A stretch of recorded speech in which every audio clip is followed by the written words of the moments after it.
நீங்க வளமையா சுடுற தோசைக்கு உளுந்து அரிசியை அரைச்சு கோதுமை மாவை கலப்பீங்க.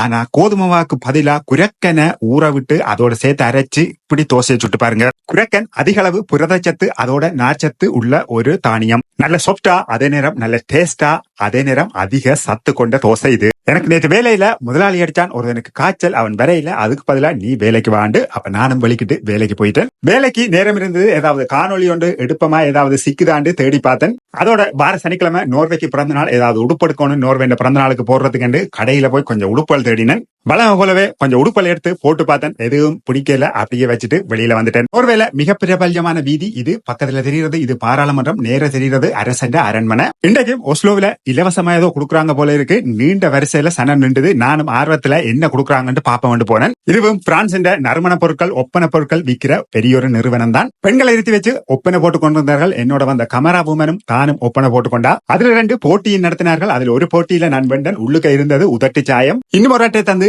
தங்களுடைய கடைக்கு போய் அதை காட்டி அங்கேயும் ஒரு உதட்டு சாயத்தை பெற சொன்னார்கள். ஆக மொத்தத்துல இன்றைக்கு 3 லிப்ஸ்டிக் ஃப்ரீயா கிடைச்சது.